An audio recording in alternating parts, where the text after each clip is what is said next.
നമസ്തേ, ജനം ഡിബേറ്റിലേക്ക് സ്വാഗതം.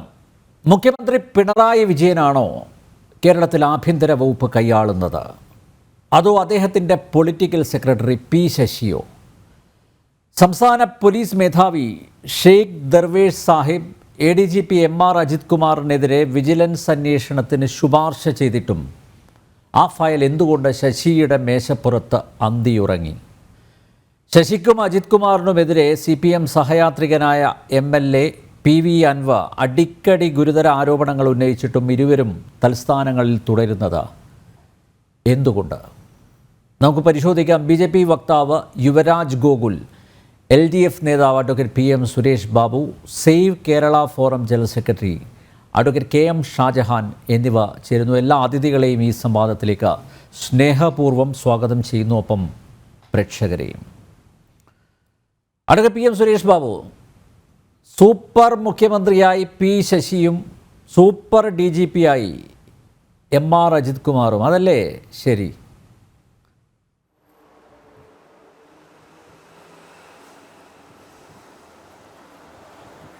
ഭരണപരമായ കാര്യങ്ങളിൽ എടുക്കേണ്ടുന്ന നിലപാടിനെക്കുറിച്ച് വ്യക്തമായ കാഴ്ചപ്പാടുള്ളൊരു ഭരണ സംവിധാനമാണ് ഇന്ന് കേരളത്തിലുള്ളത്.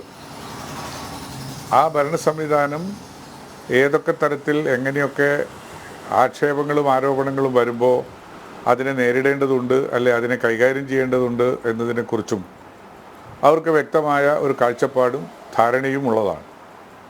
അങ്ങനെ വരുന്ന ഒരു സാഹചര്യത്തിൽ ഇപ്പോൾ ഒരു ടെർമിനോളജി എന്നുള്ള നിലയിൽ സൂപ്പർ മുഖ്യമന്ത്രിയും സൂപ്പർ DGP-യും എന്നൊക്കെ നമുക്ക് പറയാമെങ്കിലും ഭരണത്തിൻ്റെ കാര്യം വരുമ്പോൾ അതിന് നടപടിക്രമങ്ങളിലേക്ക് നോക്കേണ്ടുന്നൊരു സാഹചര്യമുണ്ടാകും.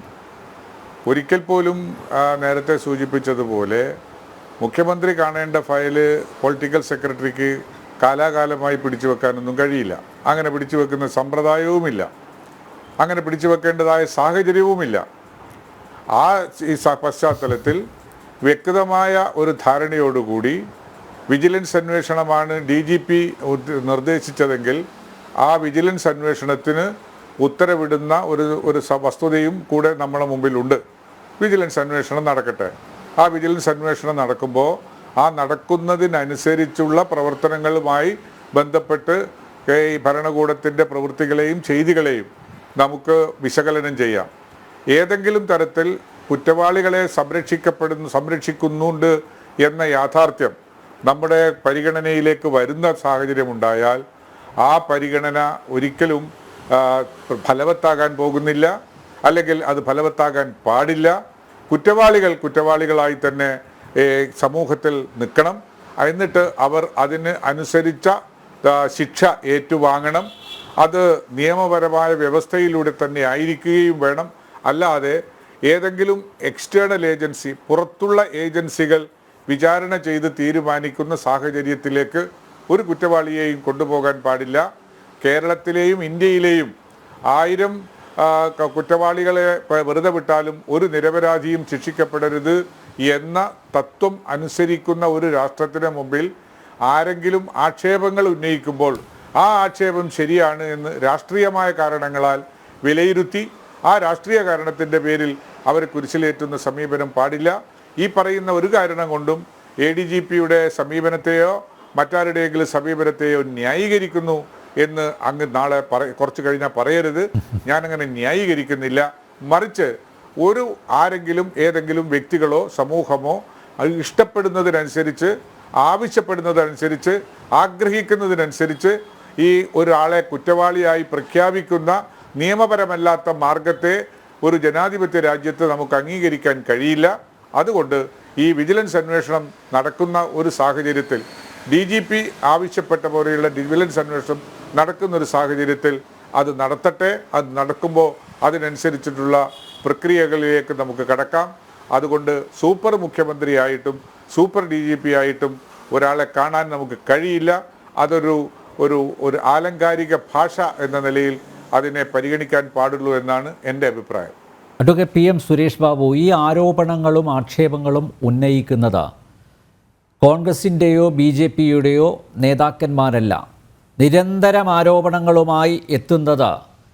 ഇടത് സഹയാത്രികനായ CPM സഹയാത്രികനായ നിലമ്പൂർ MLA PV അൻവറാണ്.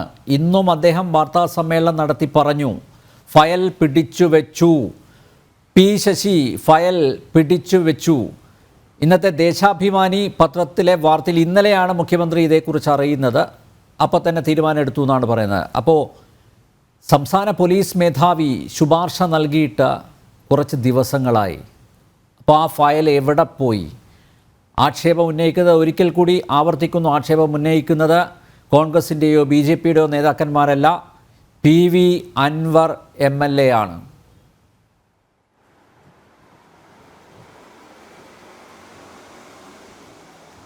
അല്ല, അത് അദ്ദേഹത്തിൻ്റെ ഒരു അവകാശത്തിൽപ്പെട്ട ഒരു കാര്യം എന്നുള്ള നിലയിൽ ഞാൻ അംഗീകരിക്കാൻ തയ്യാറാണ്.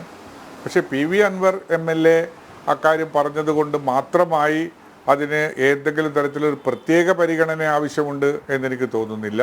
പക്ഷേ ശ്രീ അൻവറിന് ബോധ്യമുള്ള ഒരു വിഷയം, ആ ബോധ്യമുള്ളൊരു വിഷയമാണ് അദ്ദേഹം പത്രത്തിനോട് പറഞ്ഞിട്ടുണ്ടാവുക എന്നാണ് എൻ്റെ കാഴ്ചപ്പാട്. ആ ബോധ്യമുള്ള വിഷയം അദ്ദേഹം പത്രക്കാരോട് പറയുമ്പോഴത്തേക്ക് തന്നെ മുഖ്യമന്ത്രിയുടെ ശ്രദ്ധയിൽപ്പെടുകയും അങ്ങനെ മുഖ്യമന്ത്രി അതിൻ്റെ മുകളിൽ തീരുമാനമെടുക്കുകയും ഉത്തരവ് പുറപ്പെടുവിക്കുകയും ചെയ്തു എന്നാണ് മനസ്സിലാക്കുന്നത്. 1, 2, 3, 4 ദിവസത്തെ ഡിലേ എന്ന് പറയുന്നത് വിജിലൻസ് അന്വേഷണത്തെ സംബന്ധിച്ചിടത്തോളം ഒരിക്കൽ പോലും അതൊരു ഫേറ്റലായി അല്ലെങ്കിൽ ദോഷകരമായി സംഭവിക്കുന്ന ഒരു കാര്യമല്ല. വളരെ കൂലങ്കഷമായി വിശകലനം ചെയ്യേണ്ടുന്നതാണ് വിജിലൻസ് എൻക്വയറികൾ. അപ്പോൾ അതിന് ഒരു ദിവസത്തെയോ 2 ദിവസത്തെയോ ഒരു സ്പീഡ് ഉണ്ടാക്കി കൊടുത്തുകൊണ്ടുള്ള ഒരു നടപടി വന്നാൽ അത് കുറ്റവാളികൾ രക്ഷപ്പെടാനുള്ള സാഹചര്യം അതിൽ ഉരുത്തിരിഞ്ഞ് വരുമെന്നുള്ളതിൽ കവിഞ്ഞ് മറ്റൊരു ഗുണവും അക്കാര്യത്തിൽ ഉണ്ടാവുകയില്ല.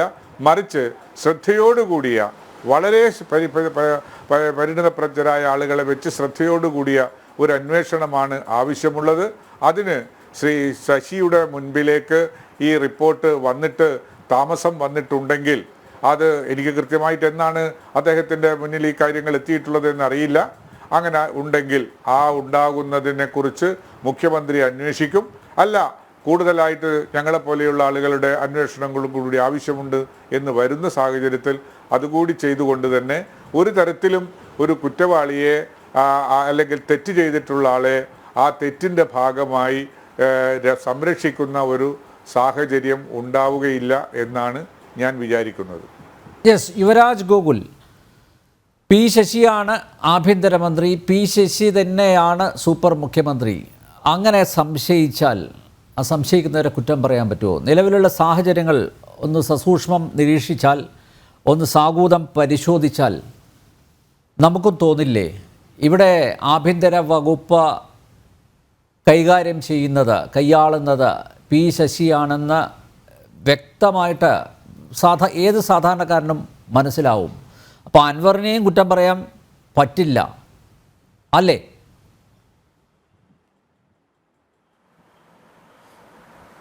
നമ്പ്യാർച്ച, ഇതിനകത്ത് എന്താ പ്രശ്നം എന്ന് പറഞ്ഞു കഴിഞ്ഞാൽ, ഒന്ന്, പിണറായി വിജയൻ എന്ന് പറയുന്ന വ്യക്തി, അദ്ദേഹം മുഖ്യമന്ത്രിയാണ്, അദ്ദേഹം ആഭ്യന്തരമന്ത്രി എന്നുള്ള നിലയിൽ വളരെ ദുർബലനാണ് എന്നുള്ള കാര്യത്തിൽ നമുക്ക് രണ്ടഭിപ്രായം ഉണ്ടാകേണ്ടുന്ന ഒരു സാഹചര്യത്തിലൂടെയല്ല നമ്മൾ കടന്നു പോകുന്നത്.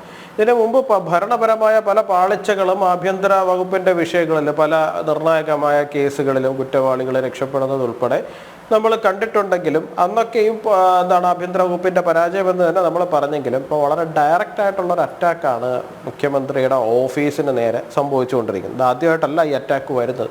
പക്ഷെ മുൻകാലങ്ങളിലൊക്കെ അത്തരത്തിൽ ഇപ്പോൾ സ്വർണ്ണക്കടത്ത് വിഷയത്തിലാവട്ടെ, പല വിഷയങ്ങളിലും മുഖ്യമന്ത്രിയുടെ ഓഫീസ് പ്രതിക്കൂട്ടി നിൽക്കുന്ന സമയത്ത് അദ്ദേഹത്തിന്റെ ഓഫീസ് അങ്ങനെ നിൽക്കുന്നതിൻ്റെതായ കാര്യകാരണങ്ങളുണ്ടായിരുന്നു. അപ്പോൾ അദ്ദേഹം എന്തോ അതിനെ നിയന്ത്രിക്കുകയാണ്, അദ്ദേഹം അതിനെ മാനിപ്പുലേറ്റ് ചെയ്യുകയാണ് എന്നുള്ളൊരു ഇംപ്രഷനാണ് ബേസിക്കലി നമുക്ക് കിട്ടിക്കൊണ്ടിരുന്നത്. പക്ഷെ ഇപ്പോൾ അങ്ങനെയല്ല, അദ്ദേഹം വളരെ നിസ്സഹായനാണ് എന്നുള്ള തലത്തിലുള്ള ഒരു ഇംപ്രഷനാണ് PV അൻവർ ഇത്തരത്തിലുള്ള ഒരു അറ്റാക്ക് മുഖ്യമന്ത്രിയുടെ ഓഫീസിനെ കേന്ദ്രീകരിച്ച് തുടങ്ങിയതിന് ശേഷം പൊതുസമൂഹത്തിനും രാഷ്ട്രീയത്തിനെ വളരെ കൂലങ്കുഷമായിട്ട് നിരീക്ഷിച്ചുകൊണ്ടിരിക്കുന്നവർക്കും ലഭിക്കുന്നത്. ഇവിടെ ഈ വിഷയത്തിനെ നമ്മൾ ഒന്നായിട്ട്, നമുക്കൊരു സ്ട്രെയിറ്റ് ആയിട്ട് നമുക്ക് ഈ വിഷയത്തിനെ നമുക്ക് നോക്കി അനലൈസ് ചെയ്യാൻ പറ്റുന്നില്ല. അതിനൊരു റീസൺ ഉണ്ട്. ആ റീസൺ എന്ന് പറയുന്നത് PV അൻവർ പറയുന്നതെല്ലാം ശരിയാണ് എന്ന് നമുക്ക് പരിപൂർണമായും നമുക്ക് അങ്ങനെ അങ്ങ് എടുക്കാൻ സാധിക്കുകയില്ല. കാരണം PV അൻവർ, ഇപ്പോൾ ഉദാഹരണം ഞാൻ പറയാം, PV അൻവർ ആദ്യമായിട്ട് വാർത്താ സമ്മേളനം നടത്തി വരുന്ന സമയത്ത് സുജിത് ദാസുമായിട്ടുള്ള ഒരു ഫോൺ കോളിന്റെ റെക്കോർഡിങ് പുറത്തുവിട്ടുകൊണ്ടാണ് അദ്ദേഹം വരുന്നത്. ആ ഫോൺ കോൾ നമ്മൾ വളരെ ശ്രദ്ധിച്ച് കേട്ട് കഴിഞ്ഞാൽ നമുക്ക് മനസ്സിലാവും സുജിത് ദാസുമായിട്ട് ഇദ്ദേഹത്തിന് എന്തോ ഒരു പേഴ്സണൽ വെണ്ടട്ടയുണ്ട്, വ്യക്തിപരമായിട്ടുള്ളൊരു ഇഷ്യൂ ഉണ്ട്. അപ്പോൾ ആ സ്കോർ അദ്ദേഹം അതിനകത്ത് സെറ്റിൽ ചെയ്യണം. എന്താണ്, ഞാൻ തന്നോട് ഒരു വ്യക്തിയെ, ഏതോ ഒരു പോലീസ് ഓഫീസറാണ്, ഒരു ജീവനക്കാരിയാണ്, അവരെ ഇന്ന സ്ഥലത്ത് പ്ലേസ് ചെയ്യാൻ പറഞ്ഞിരുന്നു, നിങ്ങളത് ചെയ്തില്ല എന്നൊക്കെ പറയണം. അപ്പോൾ സുജിത് ദാസ് അവിടെ കിടന്നങ്ങ് അദ്ദേഹം അങ്ങ് ഇതാവുകയാണ്. എന്താണ്, അയ്യോ അങ്ങനെയല്ല സാർ, അങ്ങനെയല്ല MLA എന്നൊക്കെ പറഞ്ഞിട്ട് അദ്ദേഹം കേരളം മുഴുവൻ കേട്ടതാണ്. അപ്പോൾ അൻവർ ഒരു വശത്തൂടി അദ്ദേഹത്തിന്റെ പേഴ്സണൽ ആയിട്ടുള്ള ഇഷ്യൂസ് സെറ്റിൽ ചെയ്യാൻ വേണ്ടിയിട്ട് ശ്രമിക്കുന്നുണ്ട്. അപ്പോൾ അൻവറിന്റെ ആരോപണങ്ങൾക്ക് പിറകില് അദ്ദേഹത്തിന് ദേഷ്യമുള്ള കുറച്ച് പോലീസ് ഓഫീസേഴ്സിനോട് ഈ പറയുന്ന വിഷയങ്ങൾ സെറ്റിൽ ചെയ്യുക എന്ന് പറയുന്ന ഒരു ഇഷ്യൂ അതിന്റെ പുറത്ത് ഉണ്ട്. പക്ഷേ അങ്ങനെയാണ് എന്നുണ്ടെങ്കിൽ, അങ്ങനെ മാത്രമാണ് എന്നുണ്ടെങ്കിൽ എന്തുകൊണ്ട് പിണറായി വിജയനോ CPM-നോ അൻവറിനെതിരായിട്ട് അതിശക്തമായിട്ടൊരു നിലപാടെടുക്കാൻ സാധിക്കുന്നില്ല എന്ന് ചോദിച്ചാൽ അതിനും കഴിയുന്നില്ല. ഇപ്പൊ ADGP-ക്കെതിരായിട്ട് ആരോപണം വരുന്നു, അൻവർ ഉന്നയിക്കുന്നത് ഭരണപക്ഷത്ത് നിന്ന് തന്നെയുള്ള പിണറായി വിജയന്റെ ഏറ്റവും വിശ്വസ്തനാണ് എന്ന് വിശ്വസിക്കപ്പെടുന്ന ഒരു MLA-യുടെ ഭാഗത്ത് നിന്ന് ADGP-ക്കെതിരായിട്ട് ഇത്രയും ശക്തമായിട്ടുള്ള ആക്രമണങ്ങൾ ഉണ്ടാകുന്നു.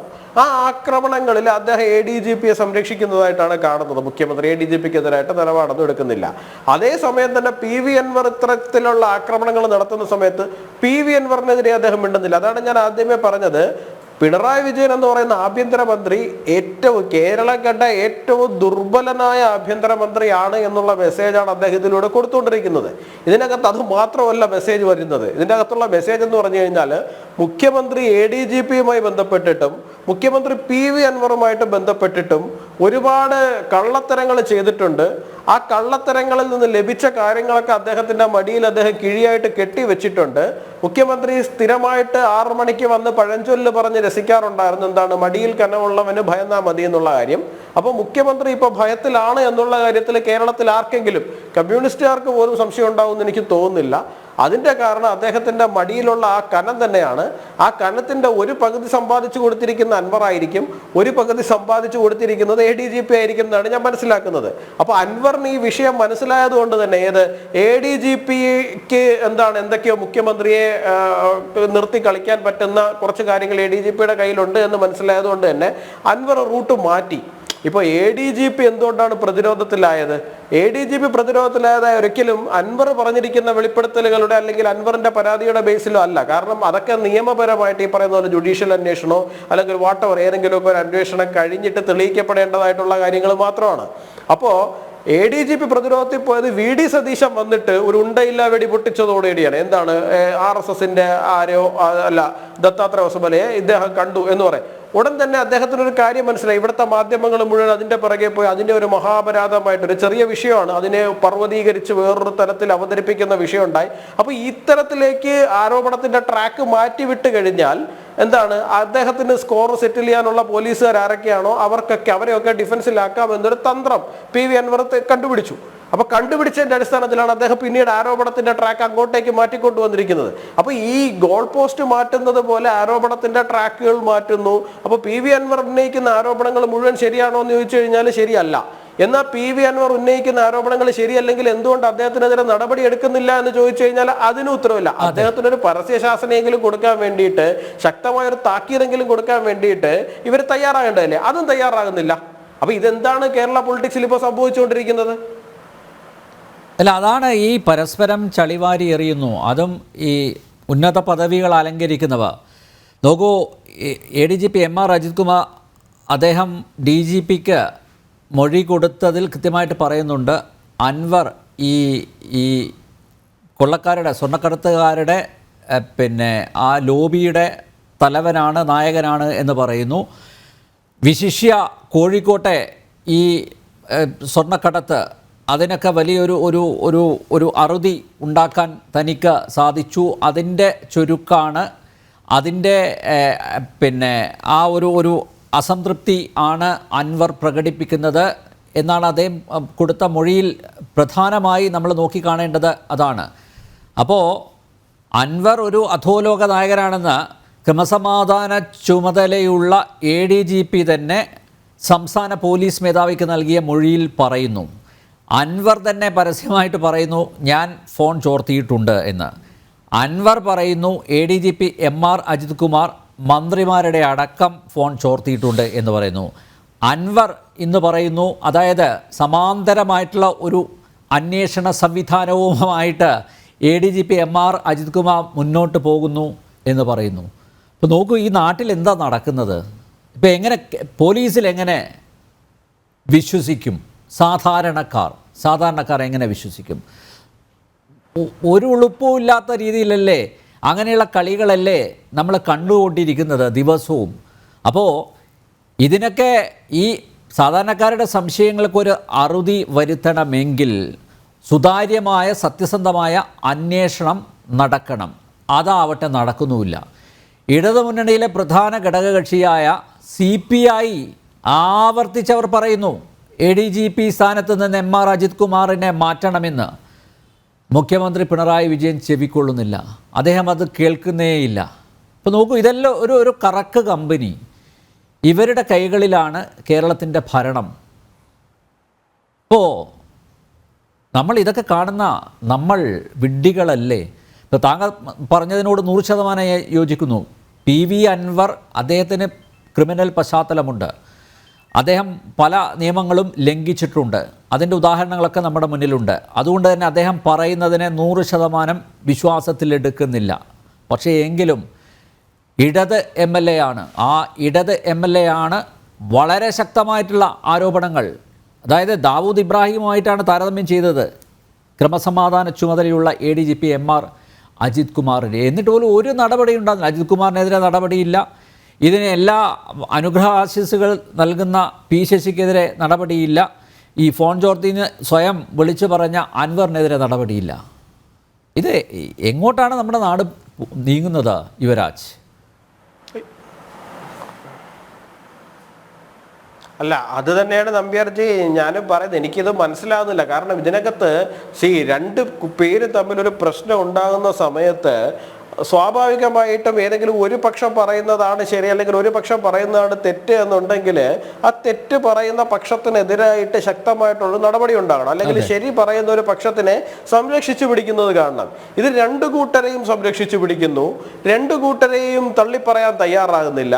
അപ്പൊ ഇതിന്റെ അർത്ഥം എന്ന് പറഞ്ഞു കഴിഞ്ഞാൽ മുഖ്യമന്ത്രിയെ സംബന്ധിച്ചിടത്തോളം ഏത് കൂട്ടരെ തള്ളിപ്പറഞ്ഞാലും നമ്മൾ ഈ രണ്ട് വള്ളത്തിലെ കാല് വെച്ച് യാത്ര ചെയ്യുക എന്ന് പറയുന്ന ഒരു അവസ്ഥയുണ്ടല്ലോ. മുഖ്യമന്ത്രിയെ സംബന്ധിച്ചിടത്തോളം ഇപ്പൊ ഈ രണ്ട് വള്ളത്തിലായിട്ട് അദ്ദേഹത്തിന്റെ കാലിരിക്കുകയാണ്. ഏതൊരു വള്ളത്തിനെ അദ്ദേഹം തള്ളിക്കളഞ്ഞാൽ അദ്ദേഹം താഴേക്ക് പോകുന്ന ഒരു സാഹചര്യമാണ് നിലവിൽ കേരള പൊളിറ്റിക്സിൽ നിലനിൽക്കുന്നത്. അതുകൊണ്ടാണ് അദ്ദേഹത്തിന് അജിത് കുമാറിനെയും തള്ളിപ്പറയാൻ കഴിയാത്തത്, P ശശിയെ തള്ളിപ്പറയാൻ കഴിയാത്തത്, മറുപക്ഷത്ത് PV അൻവറിനെയും അദ്ദേഹത്തെ അനുകൂലിക്കുന്ന പക്ഷത്തെയും തള്ളിപ്പറയാൻ വേണ്ടിയിട്ട് കഴിയാത്തത്. ഇനി എനിക്ക് ഈ കേരള പോലീസ് ഈ സ്വർണം പൊട്ടിക്കുന്നു, അത് അജിത് കുമാറിന്റെ നേതൃത്വത്തിലാണ്, അദ്ദേഹം ദാവൂദ് ഇബ്രാഹിമിന് സമാനമാണ് എന്നൊക്കെ നമ്മുടെ PV അൻവർ പറയുകയാണ്. എനിക്ക് മനസ്സിലാകാത്ത കാര്യം എന്ന് പറഞ്ഞു കഴിഞ്ഞാൽ PV അൻവറിനെ പോലെ ഒരു MLAക്ക് കേരള പോലീസിൽ ഇത്രയും വലിയ ക്രിമിനൽ ആക്ടിവിറ്റീസ് നടക്കുന്നത് മനസ്സിലായിട്ടും ആ ഭാഗത്തുള്ള മറ്റ് MLAമാർക്കാവട്ടെ മറ്റ് MP മാർക്കാവട്ടെ ആർക്കും മനസ്സിലായില്ലേ? അതുപോലെ തന്നെ ഈ പാർട്ടിയുടെ സംവിധാനങ്ങൾക്ക് മനസ്സിലായില്ലേ? പാർട്ടിക്ക് സ്വന്തമായിട്ട് സ്വർണ്ണ കള്ളക്കടത്തുകാരും സ്വർണ്ണ പൊട്ടിക്കലുകാരും ഉള്ളൊരു പാർട്ടിയാണത്. മറ്റു പാർട്ടികളെ പോലെയൊന്നും അല്ല. സ്വർണ്ണ കടത്തുകാരും അവർക്ക് തന്നെ ഉണ്ട്, സ്വർണം പൊട്ടിക്കുന്ന ആയങ്കിമാരും തില്ലങ്കേരിമാരും ഒക്കെ അവർക്കുണ്ട്. രണ്ടു കൂട്ടരും അവർക്ക് തന്നെ ഉണ്ട്. അപ്പൊ അവർക്ക് ഇൻഫർമേഷൻ കിട്ടുക എന്ന് പറയുന്നത് അത്ര എന്താണ് ബുദ്ധിമുട്ടുള്ള കാര്യമൊന്നുമല്ല. സ്വാഭാവികമായിട്ട് അവർക്ക് ഇൻഫർമേഷൻ കിട്ടേണ്ടതാണ്. എന്തിന് കേരള പോലീസിൽ ഈ പറയുന്ന രഹസ്യാന്വേഷണ വിഭാഗങ്ങളില്ലേ? ഇപ്പോ അജിത് കുമാർ എന്താണ് ദത്താജിയെ കണ്ടു എന്നുള്ളത് രഹസ്യാന്വേഷണ റിപ്പോർട്ട് ഓൾറെഡി CM-ന് കിട്ടിയിട്ടുണ്ടായിരുന്നു എന്നാണ് പറയുന്നത്. അതിനകത്ത് പ്രത്യേകിച്ച് വേറെ പ്രശ്നങ്ങളൊന്നും ഇല്ലാന്ന് തോന്നിയത് കൊണ്ടായിരിക്കും അദ്ദേഹം മറ്റ് കാര്യങ്ങളിലേക്ക് പോകാണ്ടിരുന്നിട്ടുള്ളതും. അത് വേറൊരു വശം അത് ഞാൻ പറയുന്നത്. അപ്പോൾ ഈ ഇവരാരും ഈ പറയുന്ന റിപ്പോർട്ട് ഇദ്ദേഹത്തിന് കൊടുത്തില്ലേ? മുഖ്യമന്ത്രിക്ക് കൊടുക്കാൻ തയ്യാറായില്ലേ? ഒന്ന്.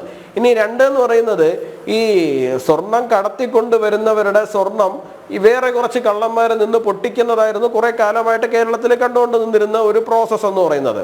അപ്പോൾ അദ്ദേഹത്തിന് ആർക്ക് അൻവറിന് പരാതി ഇല്ലായിരുന്നു. അപ്പോൾ അൻവറിന്റെ ആൾക്കാരായിരുന്നു പണ്ട് പൊട്ടിച്ചുകൊണ്ടിരുന്നതെന്നാണോ നമ്മൾ അതിൽ നിന്ന് മനസ്സിലാക്കേണ്ടത്? ഇപ്പൊ കേരള പോലീസ് അതിനെയും മറികടന്ന് പൊട്ടിക്കാൻ തുടങ്ങിയപ്പോ സ്വന്തം കൈ പൊള്ളി തുടങ്ങിയപ്പോഴാണോ ഇപ്പൊ പെട്ടെന്നൊരു പരാതിയുമായിട്ട് വന്നിരിക്കുന്നത്? ഈ സ്വർണ്ണക്കടത്തും സ്വർണം പൊട്ടിക്കലും ഒക്കെ കേരളത്തിന്റെ സാഹചര്യങ്ങളിൽ എത്രയോ വർഷങ്ങളായിട്ട് നടന്നുകൊണ്ടിരിക്കുകയാണ്. അപ്പോഴൊന്നും നമ്മുടെ ഈ പറയുന്ന MLAക്ക് ഒരു പരാതിയോ പരിഭവമോ ആശങ്കയോ ഇല്ലായിരുന്നോ കേരളത്തിൽ ഇതൊക്കെ നടക്കുകയാണെന്ന് പറഞ്ഞിട്ട്? DYFIക്കാരും CPMകാരും ഒക്കെ തന്നെ ഇതിൻ്റെ അകത്ത് ഈ പൊട്ടിക്കൽ സംഘങ്ങളിലകത്ത് പെട്ടുകൊണ്ടിരുന്ന സമയത്ത് നമ്മുടെ ഈ പറയുന്ന MLAക്ക് വിഷമമൊന്നും ഇല്ലായിരുന്നോ? അപ്പൊ ഇതെല്ലാം ഒരു റാക്കറ്റിന്റെ ഭാഗമായിട്ടായിരുന്നു എന്നല്ലേ നമ്മൾ മനസ്സിലാക്കേണ്ടത്? ഇപ്പൊ കേരള പോലീസ് അതിനെ മറികടന്ന് കയറി പൊട്ടിച്ച് അവരെടുത്തുകൊണ്ട് പോകാൻ തുടങ്ങിയപ്പോഴാണോ ഇപ്പുറത്ത് പൊള്ളാൻ തുടങ്ങിയത്? നമ്മൾ ഇതിനെ എല്ലാത്തിനെയും ചിന്തിക്കേണ്ടതാണ്. നമുക്കിതിന് ഒരു സ്ട്രൈറ്റ് അവേ നമുക്കൊരു ഉത്തരം ലഭിക്കുന്ന സാഹചര്യത്തിലൂടെയൊന്നും അല്ല കേരള പൊളിറ്റിക്സ് ഇപ്പൊ കടന്നു പോയിക്കൊണ്ടിരിക്കുന്നത്. കാരണം നമ്മളെ പ്രബുദ്ധ കേരളം എന്നൊക്കെ നമ്മൾ പറയുന്നു എന്നുള്ളത് മാത്രമേ ഉള്ളൂ. ഈ PV അൻവർ തന്നെ വന്നിട്ട് നമ്മുടെ കേരളത്തിലെ ഏറ്റവും മികച്ച രാഷ്ട്രീയ നിരീക്ഷകരിൽ ഒരാള് അദ്ദേഹത്തിന്റെ തലയിൽ കൂടി കക്കൂസ് മാലിന്യം ഒഴിക്കുമെന്ന് പറഞ്ഞിട്ട് നമ്മുടെ എണ്ണം പറഞ്ഞ ഇവിടുത്തെ സച്ചിദാനന്ദൻ, മുകുന്ദൻ അല്ലേ, ഇവിടെ പിന്നെ KR മീര അല്ലേ, ഈ പറയുന്ന സാംസ്കാരിക നായകരാരും ഒരാള് പോലും ഇതുവരെ വാ തുറന്ന് അതിനോട് പ്രതികരിക്കാൻ പോലും തയ്യാറായിട്ടില്ല. പേടിയാണെന്നേ, ഭയമാണ്. ഇത് വെറും ഭയമാണ്. ഇത് ഭീരുത്വത്തിന്റെ പേര് മാത്രമാണ് ഇപ്പോൾ പ്രബുദ്ധ കേരളം, സാംസ്കാരിക കേരളം എന്നൊക്കെ പറയുന്നത്, അല്ലാണ്ട് മറ്റൊന്നുമല്ല. ഇതാണ് കേരളത്തിന്റെ സാഹചര്യം. ഈ കേരളത്തിന്റെ സാഹചര്യത്തിലൂടെയാണ് ഇങ്ങനെ രാഷ്ട്രീയ കേരളം കടന്നു പോകുന്നത്. ഓക്കെ ഷാജാൻ, ഇവിടെ നമുക്കറിയാം P ശശി EK നായനാർ മുഖ്യമന്ത്രിയായിരുന്നപ്പോൾ അദ്ദേഹം പൊളിറ്റിക്കൽ സെക്രട്ടറി സ്ഥാനം അവരോധിച്ചിട്ടുണ്ട്. അന്നും ആഭ്യന്തര വകുപ്പ് കൈകാര്യം ചെയ്തത് P ശശിയാണ് എന്ന ആരോപണം ഉയർന്നിരുന്നു അല്ലേ? പിന്നീട് നമുക്കറിയാം P ശശി ഒരു ലൈംഗിക പീഡന പരാതി, അതിനെ തുടർന്നാണ് പാർട്ടിയിൽ നിന്ന് പുറത്തു പോകുന്നത്. പാർട്ടിയിൽ നിന്ന് സസ്പെൻഡ് ചെയ്യപ്പെട്ടതല്ല, പാർട്ടിയിൽ നിന്ന് പുറത്തു പോയ വ്യക്തി VS അച്യുതാനന്ദൻ കേരള രാഷ്ട്രീയത്തിൽ CPM രാഷ്ട്രീയത്തിൽ വളരെ സജീവമായി കത്തി നിന്ന സമയത്ത് P ശശിയുടെ പൊടി പോലും നമ്മൾ കണ്ടിരുന്നില്ല. പക്ഷേ എന്ന് VS അച്യുതാനന്ദൻ അദ്ദേഹം അനാരോഗ്യം കാരണം അദ്ദേഹത്തിന് മാറി നിൽക്കേണ്ടി വന്നു, അന്ന് തൊട്ടാണ് ശശി വീണ്ടും ഈ മേഖലയിലേക്ക് പൂർവാധികം ശക്തമായി തിരിച്ച് വരുന്നത്. ശശി നമ്മളൊക്കെ പ്രതീക്ഷിച്ചതുപോലെ പൊളിറ്റിക്കൽ സെക്രട്ടറിയായി, അതും പിണറായി വിജയൻ്റെ പൊളിറ്റിക്കൽ സെക്രട്ടറിയായി അദ്ദേഹത്തെ നിയമിക്കുകയും ചെയ്തു. ഇപ്പോൾ നോക്കൂ, ഇന്നും അൻവർ വാർത്താ സമ്മേളനം നടത്തി. അൻവർ പറഞ്ഞ പ്രധാനപ്പെട്ട ആക്ഷേപം, അതായത് ഇദ്ദേഹത്തിനെതിരെ വിജിലൻസ് അന്വേഷണം ADGP MR അജിത് കുമാറിനെതിരെ, ആ വിജിലൻസ് അന്വേഷണം സംസ്ഥാന പോലീസ് മേധാവി ശുപാർശ ചെയ്തിട്ടും ആ ഫയൽ P ശശി പിടിച്ചു വെച്ചു എന്നതാണ്. ദേശാഭിമാനി പത്രത്തിലെ റിപ്പോർട്ട് പ്രകാരം ഇന്നലെ മാത്രമാണ് പിണറായി വിജയൻ അത് കണ്ടത്. അപ്പോൾ തന്നെ അദ്ദേഹം വിജിലൻസ് അന്വേഷണത്തിന് ഉത്തരവിട്ടു എന്നാണ്. P ശശിയാണ് ആഭ്യന്തരമന്ത്രി എന്ന് സംശയിച്ചാൽ കുറ്റം പറയാൻ പറ്റുമോ? Advocate KM Shah Jahan. അനിൽ, എനിക്ക് രണ്ട് ഭാഗങ്ങൾ പറയാനുണ്ട്. ഒന്ന്, അനിൽ ഇപ്പോൾ പറഞ്ഞ ഈ ചോദ്യത്തിനൊരു മറുപടി എനിക്ക് പറയാനുണ്ട്. രണ്ട്, ഈ യുവരാജ് ഗോകുൽ അദ്ദേഹം ചില കാര്യങ്ങൾ പറഞ്ഞു, അതിനും മറുപടി പറയാനുണ്ട്. ഞാനത് രണ്ടാമതേക്ക് വരാം. ആദ്യം ഞാൻ അനിൽ പറഞ്ഞ ചോദ്യത്തിന് മറുപടി പറയാം. ഈ അൻവർ എന്ന് പറഞ്ഞ ആളുടെ ആക്രമണം ADGP അജിത് കുമാറിനും P ശശിക്കും എതിരാണ് എന്ന് നമ്മൾ ധരിച്ചിട്ടുണ്ടെങ്കിൽ അത് പൂർണ്ണമായും തെറ്റാണ്. ഇതാണ് എനിക്ക് പറയാനുള്ളത്. ആർക്കെതിരെ? അൻവറിൻ്റെ ആക്രമണത്തിൻ്റെ കുന്തമുന പിണറായി വിജയൻ്റെ നെഞ്ചത്തേക്കാണെന്ന് നമ്മൾ മനസ്സിലാക്ക്. കാരണം ADGP അജിത് കുമാറിനെതിരായിട്ടുള്ള വിജിലൻസ് അന്വേഷണത്തിൻ്റെ റിപ്പോർട്ട് ഇന്നലെയാണ് പിണറായി വിജയൻ്റെ മേശപ്പുറത്ത് ചെല്ലുന്നതെന്നും അത് കണ്ട ഉടനടി തന്നെ ആ ഫയലിംഗ് കൊണ്ടെടുത്ത് അയാൾ അന്വേഷണത്തിന് ഉത്തരവിട്ടിരിക്കുകയാണെന്നും എന്നും ദേശാഭിമാനി പറയുമ്പോൾ CPMൻ്റെ പാർട്ടി അംഗങ്ങൾക്ക് പോലും അത് വിശ്വാസയോഗ്യമാകുമോ? എന്തൊരു അസംബന്ധമാണ്. അപ്പോൾ അതുകൊണ്ട് ഈ ശശിയെല്ലാം തീരുമാനിക്കുന്നത് പിണറായി അറിയുന്നില്ല എന്ന് പറയുമ്പോൾ അതൊരു നിന്ദാസ്തുതിയാണ്. പിണറായി വിജയനിട്ടാണ് അൻവർ ഈ മുഖത്തിനിട്ട് അടി മുഴുവൻ കൊടുക്കുന്നത് എന്നുള്ളത് നമുക്ക് മനസ്സിലാകും. DGP ദർവേഷ് സാഹിബ് ഇതിൻ്റെ ഫയല് മുഖ്യമന്ത്രിയെ ശ്രദ്ധപ്പെടുത്തിയിട്ട് ഒരാഴ്ച ആയെന്നുള്ള വർത്തമാനങ്ങൾ ഇവിടെ നിരന്തരമായി നടന്നുകൊണ്ടിരിക്കുകയായിരുന്നു. 2, ഈ പിണറായി വിജയനെയും ശശിയെയും 2 തട്ടിൽ നിർത്താനുള്ള ഈ അൻവറിൻ്റെ ശ്രമം എന്ന് പറഞ്ഞാൽ ഏറ്റവും വലിയ പൊട്ടത്തരമാണ്, ഏറ്റവും വലിയ അസംബന്ധമാണ്. അതെന്താണെന്ന് ചോദിച്ചു കഴിഞ്ഞാൽ അത് ഈ CPM അകത്ത് നടക്കുന്ന കാര്യങ്ങൾ ഈ ഇന്നലെ മിനിഞ്ഞാന്ന് അതിനകത്ത് വന്ന അൻവറിനൊന്നും അറിയില്ല. അൻവർ എപ്പോഴാണ് വന്നില്ലല്ലോ. അൻവർ ഇപ്പോൾ ലോകത്തിലെ ഏറ്റവും വലിയ സഖാവാണ്, എൻ്റെ പാർട്ടി എന്നൊക്കെയാണ് ഇയാൾ പറയുന്നത്. ഒന്ന് ആലോചിച്ച് നോക്കണം CPM ഒരു അവസ്ഥ. PV അൻവറാണ് ഇപ്പോൾ ഏറ്റവും വലിയ സഖാവും ഏറ്റവും വലിയ വിപ്ലവകാരിയും. അദ്ദേഹം പറയുന്നത് എൻ്റെ പാർട്ടി എൻ്റെ അച്ഛനെ പോലാണെന്ന്. ഈ പറയുന്ന അൻവർ ഈ പാർട്ടിയിൽ വന്നിട്ട് ഈ പാർട്ടിയായിട്ട് സഹകരിക്കാൻ തുടങ്ങിയിട്ട് 10 വർഷമായിട്ടുള്ളൂ. പിണറായി വിജയനും P ശശിയും ബഹുമാനപ്പെട്ട PV അൻവർ നിങ്ങൾ മനസ്സിലാക്കേണ്ടത്, പിണറായി വിജയനും P ശശിയും തമ്മിലുള്ള ബന്ധത്തെക്കുറിച്ചിട്ട് പിണറായി വിജയൻ പറഞ്ഞ പോലെ ഒരു ചുക്കും നിങ്ങൾക്കറിയില്ല. പിണറായി വിജയൻ്റെ ഈ ഇരുമയാണെങ്കിലും മനമൊന്ന് എന്ന് പറയുന്നത് പോലെയാണ് പിണറായി വിജയനും P ശശിയും. നിങ്ങളെന്താ പറയുന്നത്? P ശശി എല്ലാം അറിയുന്നു, പിണറായി വിജയൻ എന്ന് പറയും. എന്തൊരു അസംബന്ധമാണ്. നേരത്തെ അനിൽ പറഞ്ഞതുപോലെ 2011 ഈ പാർട്ടിയിൽ നിന്ന് സ്ത്രീപീഡന ആരോപണങ്ങളെ തുടർന്ന് പുറത്താക്കപ്പെട്ട ആളാണ് P ശശി. ഇപ്പോൾ PK ശശി പോലും പുറത്താക്കപ്പെട്ടിട്ടില്ല, ഇയാൾ പുറത്താക്കപ്പെട്ടതാണ്. ഇനി പുറത്താക്കപ്പെടുന്ന സമയത്തൊക്കെ PV അൻവർ കോൺഗ്രസ്സാണ് PV അൻവർ, മനസ്സിലായില്ലേ? ആ സമയത്ത് P ശശിയെ പുറത്താക്കുന്ന സമയത്ത് പാർട്ടി സംസ്ഥാന സെക്രട്ടറി ആയിരുന്നത് പിണറായി വിജയനായിരുന്നു. അന്ന് പിണറായി വിജയൻ P ശശിയെ രക്ഷപ്പെടുത്താൻ വേണ്ടി രാവും പകലും ശ്രമിച്ചതാണ്. അന്ന് VS അച്യുതാനന്ദൻ്റെ ഒരൊറ്റ നിർബന്ധം കൊണ്ടാണ് അന്ന് പുറത്തു പോയത്. അന്ന് P ശശിക്കെതിരെ ഉണ്ടായിരുന്ന ആരോപണം എന്താണെന്നില്ല, ഒരു പാർട്ടി MLAയുടെ മകളെ മോശമായി പെരുമാറിയെന്നാണ്. നമുക്കറിയാം ആരാണ് MLA എന്നുള്ളത്. DYFIയുടെ ജില്ലാ സെക്രട്ടറിയുടെ ഭാര്യയുമായി അവിഹിത ബന്ധമുണ്ടായിരുന്നുള്ള ഉൾപ്പെടെയുള്ള ആരോപണങ്ങളുണ്ടായിരുന്നു. അതിന്മേൽ പുറത്തു പോയപ്പോൾ ഈ P ശശിയെ അന്നും ചിറകിനടിയിൽ നിർത്തിയ ആളാണ് പിണറായി വിജയൻ. അതിനുശേഷം പുറത്തുപോയ ശശിയെ അന്നു മുതൽ തന്നെ തിരിച്ചു കൊണ്ടുവരാൻ വേണ്ടി ശ്രമിച്ചുകൊണ്ടിരിക്കുകയായിരുന്നു. പക്ഷേ പാവപ്പെട്ട VS അച്യുതാനന്ദൻ ഉണ്ടായിരുന്നുകൊണ്ട് പറ്റിയില്ല. അവസാനം എന്ത് സംഭവിച്ചു? അയാളെ തിരിച്ചു കൊടുക്കുന്നതിന് മുന്നോടിയായി അയാളെ അഭിഭാഷകരുടെ സംഘടനയിലേക്ക് എടുത്തു. എന്നിട്ട് CPM ചില കേസുകളൊക്കെ അയാളെ ഏൽപ്പിച്ചു. അങ്ങനെ ഘട്ടം ഘട്ടമായി സ്ത്രീപീഡന ആരോപണങ്ങളുടെ അടിസ്ഥാനത്തിൽ പുറത്തായ P ശശിയെ ഇഞ്ചിന് ഈ പാർട്ടിയിലേക്ക് കൊണ്ടുവന്നത് സാക്ഷാൽ പിണറായി വിജയനാണ്. എന്നിട്ട് അവസാനം പിണറായി വിജയൻ എന്ത് ചെയ്തു? ഈ കഴിഞ്ഞ പാർട്ടി സംസ്ഥാന സമ്മേളനത്തിൽ അയാളെ നേരിട്ട് സ്റ്റേറ്റ് കമ്മിറ്റിയിലേക്ക് എടുത്തതാണ്. ബാക്കിയുള്ളവന്മാരെല്ലാം താഴെ നിന്ന് തിരഞ്ഞെടുക്കപ്പെട്ട് വന്നവരാണെങ്കിൽ ഈ സ്ത്രീപീഡന ആരോപണങ്ങളുടെ പേരിൽ പുറത്തുപോയ P ശശിയെ നേരിട്ട് പിണറായി വിജയൻ സ്റ്റേറ്റ് കമ്മിറ്റിയിലേക്ക് എടുത്തിട്ട് അയാളെ പൊളിറ്റിക്കൽ സെക്രട്ടറിയായി പിണറായി വിജയൻ കൊണ്ടുവന്ന കസേരയിൽ ഇരുത്തിയാണ് അൻവർ. ഇതൊന്നും നിങ്ങളുടെ പൊട്ടത്തിൽ നിങ്ങൾക്കൊന്നും അറിയില്ല. കാരണം നിങ്ങളന്ന് കോൺഗ്രസ്സിലായിരുന്നു. നിങ്ങളിപ്പോൾ എല്ലാവരെക്കാളും വലിയ CPM-കാരനാണ്, പക്ഷേ നിങ്ങളന്ന് കോൺഗ്രസ്സിലായിരുന്നു. അപ്പോൾ കേരളത്തിലെ ആ ഇക്വേഷൻ അണ്ണുകിട മാറിയിട്ടില്ല. അത് അൻവറിന് മനസ്സിലാവാഞ്ഞിട്ടാണോ അതോ മനസ്സിലായിട്ടാണോ എന്നുള്ളതാണ് എനിക്കത്. മനസ്സിലായിട്ട് പിണറായി വിജയനിട്ട് കമ്പിപ്പാര കൊണ്ട് കുത്തിക്കൊണ്ടിരിക്കുകയാണ് അൻവർ എന്നാണ് ഞാനീ പറയുന്നത്. തിരിച്ചു കൊണ്ടുവന്നു, തിരിച്ച് ഇയാളെ പൊളിറ്റിക്കൽ സെക്രട്ടറിയായി കൊണ്ടുവന്നു.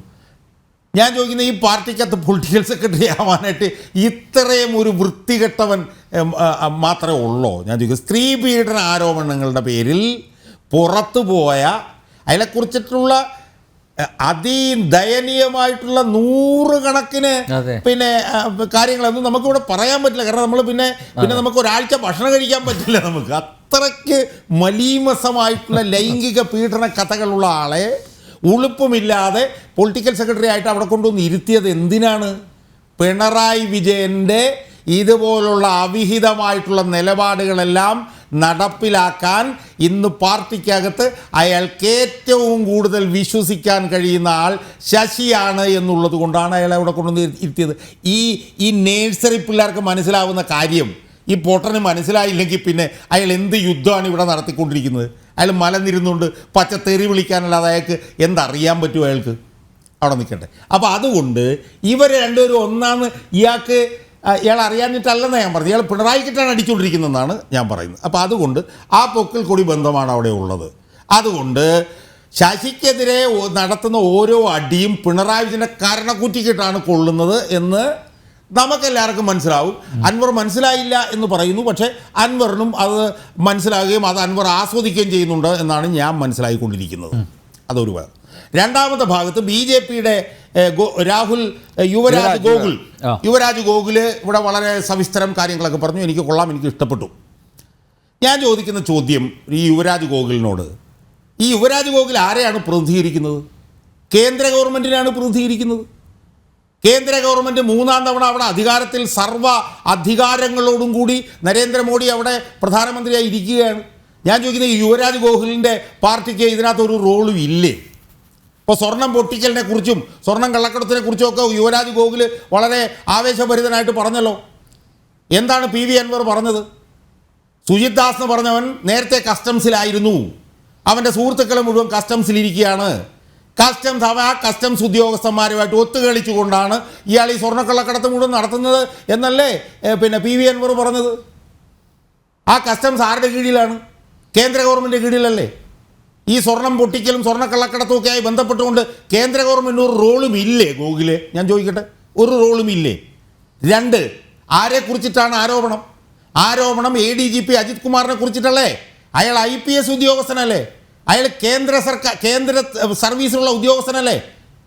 അയാളെ നിലക്ക് നിർത്താനുള്ള അധികാരം BJPയുടെ കയ്യിലില്ലേ? ഇനി ഇതെല്ലാം കഴിഞ്ഞിട്ട് ഏറ്റവും കോറായിട്ടുള്ള ഇഷ്യൂ എന്താ? ആ ഇഷ്യൂ എന്ന് പറയുന്നത് ഫോൺ ചോർത്തലല്ലേ?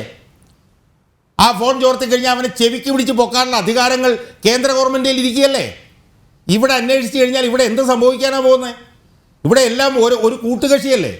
ഇവിടെ പിണറായി വിജയനും ശശിയും ADGPയും അൻവറും എല്ലാം കൂട്ടുകക്ഷികളല്ലേ? എല്ലാം കള്ളന്മാരല്ലേ അങ്ങോട്ടും ഇങ്ങോട്ടും ഉള്ളത്? ഈ കള്ളന്മാർ, ഈ 2 സൈഡിൽ നിൽക്കുന്ന കള്ളന്മാർ അങ്ങോട്ടും ഇങ്ങോട്ടും അന്വേഷിച്ചാൽ ഒന്നും സംഭവിക്കില്ല എന്ന് നഴ്സറി പിള്ളേർക്ക് പോലും അറിയാം. പക്ഷേ ഈ കള്ളന്മാരെ 2 പേരെയും പൊക്കാനുള്ള പരമാധികാരമുള്ള കേന്ദ്ര ഗവൺമെൻറ് എന്ത് പിണ്ണാക്കാണ് ഇവിടെ ചെയ്യുന്നതെന്നുള്ളതാണ് ഞാൻ ചോദിക്കുന്നത്. അവരവരുടെ അധികാരം ഉപയോഗിച്ച് ഈ 2 അവന്മാരെ നിലയ്ക്ക് നിർത്തണ്ടേ? ആ നിലയ്ക്ക് നിർത്തുന്നതിന് പകരം ഇങ്ങനെ മാറിയിരുന്നുകൊണ്ട്, ഇങ്ങനെ ഗാലറി ഇരുന്നുകൊണ്ട് വർത്തമാനം പറഞ്ഞാൽ മതിയോ ഗോകുലെ? നിങ്ങളല്ലേ ഇവിടെ അസർട്ട് ചെയ്യേണ്ടത്? നിങ്ങളുടെ അധികാരമല്ലേ ഇവിടെ ഉപയോഗിക്കേണ്ടത്? നിങ്ങൾ ഉപയോഗിച്ചുകൊണ്ട് പിണറായി വിജയനെയും അൻവറിനെയും ADGPയെയും ശശിയെയും എല്ലാം മൂലയ്ക്കിരുത്താനുള്ള അധികാരങ്ങളുള്ള സംവിധാനമല്ലേ കേന്ദ്ര ഗവൺമെൻറ്? നിങ്ങളല്ലേ? നിങ്ങളതൊന്നും ചെയ്യാതെ നിങ്ങൾ മാറിയിരുന്നു കൊണ്ട് ഇങ്ങോട്ടും അങ്ങോട്ടും എന്ന് പറയുമ്പോൾ അതിനകത്തും ഒരു ഇരട്ടത്താപ്പിൻ്റെ വശമുണ്ട് എന്നുള്ളതാണ് എനിക്ക് പ്രാഥമികമായി എനിക്ക് സൂചിപ്പിക്കാനുള്ളത്. യെസ്, യുവരാജ് ഒരു മറുപടി.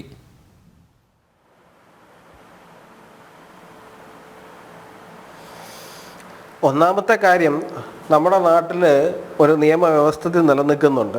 ആ നിയമവ്യവസ്ഥിതി എന്ന് പറഞ്ഞു കഴിഞ്ഞാൽ ഇപ്പോൾ എയർപോർട്ടിലൂടെ സ്വർണം കൊണ്ടുവരുന്നുണ്ട്, ഈ സ്വർണം പിടിക്കപ്പെടുന്നുണ്ട്. എത്ര പിടിക്കപ്പെട്ടിരുന്നാലും ശരി തന്നെയാണ്, വീണ്ടും അവരതിനകത്തൂടെ കൊണ്ടുവരുന്നുണ്ട്. കാരണം ആ നിയമം വളരെ ദുർബലമായിട്ടാണ് നിൽക്കുന്നത്. അത് ദുർബലമായി നിൽക്കുന്നത് എന്ന് പറഞ്ഞു കഴിഞ്ഞാൽ, ഇപ്പോൾ സാധാരണക്കാരായിട്ടുള്ള ഗൾഫുകാർ ഇപ്പോൾ കുറച്ച് സ്വർണം കൂടുതൽ കൊണ്ടുവരുന്നു. ചിലപ്പോൾ അവർ കഴുത്തിലിട്ടുകൊണ്ട് വരും, ചിലപ്പോൾ പോക്കറ്റിലെടുത്തിട്ടിട്ട് വരും. ഇത് പിടിക്കപ്പെട്ട് കഴിയുമ്പോഴും അവർക്കെതിരായിട്ട് കർക്കശമായിട്ട് നിലപാടെടുക്കാൻ പറ്റില്ല, നിയമം എടുക്കാൻ പറ്റില്ല. അപ്പോൾ സ്വാഭാവികമായിട്ട് അതിൻ്റെ ഒരു ഫൈനോ ടാക്സോ എന്താണെന്ന് വെച്ചാൽ അടച്ചിട്ട് എടുത്തുകൊണ്ട് പോകുന്ന ഒരു പ്രോസസ്സാണ് നിലനിൽക്കുന്നത്. ഇതിനെ മുതലെടുത്തുകൊണ്ടാണ് ഈ ശരീരത്തിനുള്ളിൽ ഈ പറയുന്ന പോലെ സ്വർണം കടപ്പിച്ച് കൊണ്ടുവരുന്നത്. ശരിക്കും പറഞ്ഞാൽ ആ നിയമം മാറേണ്ടുന്ന സാഹചര്യം ആയിട്ടുണ്ട്. ഷാജഹാൻ സാറ് പറയുന്നത് വളരെ കറക്റ്റ് തന്നെയാണ്. അപ്പോൾ എത്രയൊക്കെ പിടിക്കപ്പെട്ടിരുന്നാലും ശരി തന്നെയാണ്, കുറച്ച് പൈസ ഫൈനായിട്ട് അടച്ചിട്ട് ഊരിക്കൊണ്ട് പോകാം എന്ന് അവർക്കറിയാമെന്നുള്ളത് കൊണ്ടാണ് നിർലോഭം ഇത്തരത്തിൽ ഒഴുകിക്കൊണ്ടിരിക്കുന്നത്. പിന്നെ തീർച്ചയായിട്ടും കസ്റ്റംസിനകത്തുള്ള കുറച്ച് ഉദ്യോഗസ്ഥരെ അവർ കയ്യിലെടുത്തിട്ടുണ്ടാവും, പൈസ കൊടുത്തിട്ടൊക്കെ കയ്യിലെടുത്തിട്ടുണ്ടാവും, ഇല്ല എന്നൊന്നും പറയുന്നില്ല. അത്തരത്തിലുള്ള സാഹചര്യങ്ങൾ ചില എയർപോർട്ടുകൾ കേന്ദ്രീകരിച്ച് നടക്കുന്നുണ്ട്. നമുക്കതിൽ നിന്ന് ഒഴിഞ്ഞു മാറി ഒളിച്ചോടി നമുക്ക് പോകാനൊന്നും പറ്റില്ല. ഇപ്പോൾ ഈ സിസ്റ്റത്തിനകത്ത് 100 പേരുണ്ടെന്നുണ്ടെങ്കിൽ 100 പേരും സത്യസന്ധരൊന്നും അല്ല, അതിനകത്ത് ഒരുപാട് പുഴുക്കുത്തുകൾ ഉണ്ടാവും. അപ്പോൾ അതൊരു എന്താണ്, ഞാൻ പറഞ്ഞ് കൈ കഴുകി പോകുന്നതൊന്നുമല്ല. അപ്പോൾ അത്തരത്തിലുള്ള സംവിധാനങ്ങളും ഉദ്യോഗസ്ഥരും ഒക്കെ ഉണ്ടാവും. അത് പലതരത്തിലുള്ള സ്വാധീനങ്ങൾ ഉപയോഗിച്ച് പല സ്ഥലത്ത് അവർ എത്തിപ്പെടുന്നുണ്ട്, അവർ ചെയ്യുന്നുണ്ട്.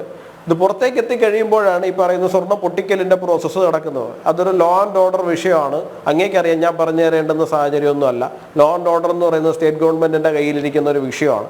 അവിടെ കയറിയിട്ട് കേന്ദ്രത്തിനൊരു പരിധി വിട്ട് വേറൊരു തലത്തിൽ ഇടപെടുക എന്ന് പറയുന്നത് പിന്നീട് പർട്ടിക്കുലർലി കേരളത്തിലും ബംഗാളിലും തമിഴ്നാട്ടിലും ഒക്കെ എന്താകും പിന്നെ അതിൻ്റെ നറേറ്റീവ് എന്നുള്ള കാര്യം അങ്ങേക്ക് രാഷ്ട്രീയമായിട്ട് അറിയാവുന്ന ഒരു കാര്യം തന്നെയാണ്. പിന്നെ ഒരു MLA സംബന്ധിച്ചെടുത്തിട്ടാണ് ആരോപണം വന്നിരിക്കുന്നത്. ആ ആരോപണം എന്താണ്? അദ്ദേഹം ഫോൺ ചോർത്തിയെന്ന് അദ്ദേഹം തന്നെ പറയുന്നു, പിന്നെ പറയുന്നു അല്ല എന്ന് പറയുന്നു. തീർച്ചയായിട്ടും അത്തരം വിഷയങ്ങൾ ഉൾപ്പെടെ അന്വേഷിക്കുന്നതിന് വേണ്ടിയിട്ടുള്ള കാര്യങ്ങൾ നടക്കേണ്ടതാണ്.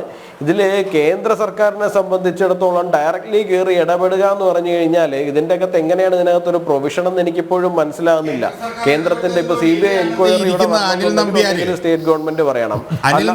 അനിൽ നമ്പ്യാർ അനുഭവിച്ചതാണ് കസ്റ്റംസിന്റെ ചോദ്യം ചെയ്യല്. നമ്മൾ മറക്കരുതത്.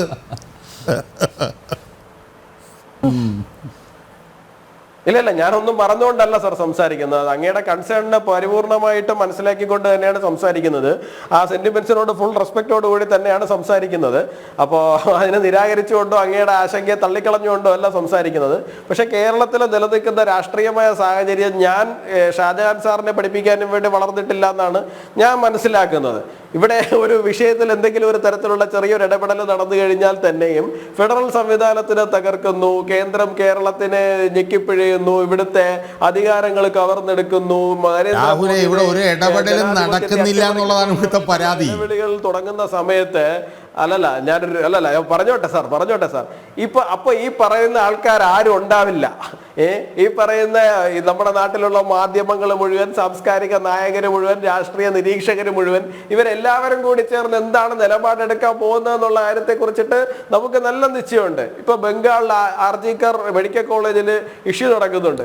അവിടെ കേന്ദ്രം കയറി ഒരു പരിധി വിട്ടൊരു നടപടിയെടുത്ത് നോക്കട്ടെ, നമുക്ക് കാണാം നമ്മുടെ നാട്ടിലുള്ള സാംസ്കാരിക നായകന്മാർ മുതൽ അവാർഡ് വാപ്പസി ഗ്യാങ് വരെ എന്താണ് ചെയ്യാൻ പോകുന്നത് എന്നുള്ള കാര്യം.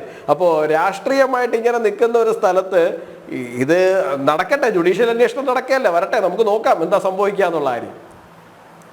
PM സുരേഷ് ബാബു, ഞാൻ നേരത്തെ ചൂണ്ടിക്കാണിച്ചതുപോലെ ഇപ്പോൾ ഇടതുമുന്നണിയിലെ രണ്ടാമത്തെ ഏറ്റവും പ്രധാന ഘടകകക്ഷിയായ CPI-യുടെ നേതാവ്, ദേശീയ കൗൺസിൽ അംഗമാണ് പ്രകാശ് ബാബു. അദ്ദേഹം പറഞ്ഞു അജിത് കുമാറിനെ ഉടൻ മാറ്റണം, അതാണ് പാർട്ടിയുടെയും ആവശ്യം.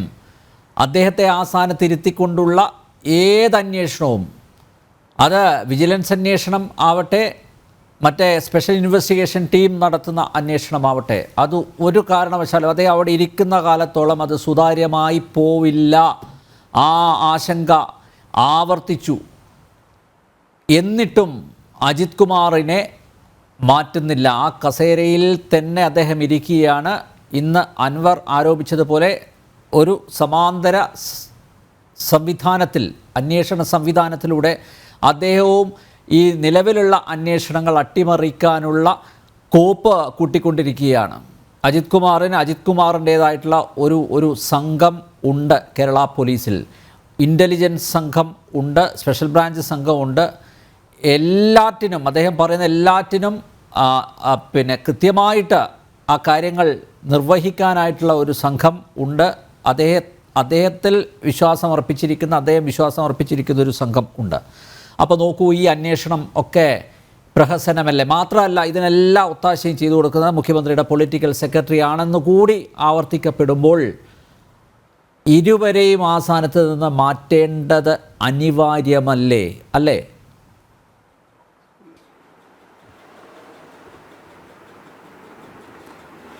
ഒരു മാധ്യമ ചർച്ചയുടെ അടിസ്ഥാനത്തിലോ രാഷ്ട്രീയ പാർട്ടികളുടെ നിർബന്ധത്തിനോ വഴങ്ങി ഒരു ഉദ്യോഗസ്ഥനെ, ഏതെങ്കിലും തെറ്റുകളൊക്കെ ചെയ്തതായിരിക്കാം ഉദ്യോഗസ്ഥനെ, അവിടെ നിന്നും കാര്യകാരണ സഹിതമല്ലാതെ എന്തെങ്കിലും ശിക്ഷാ നടപടികൾ എടുത്താൽ ഇന്ന് നിലനിൽക്കുന്ന നീതിന്യായ വ്യവസ്ഥയുടെ അടിസ്ഥാനത്തിൽ അദ്ദേഹത്തിന് രക്ഷപ്പെട്ടു പോരാനുള്ള സാഹചര്യമാണ് ഉള്ളത്.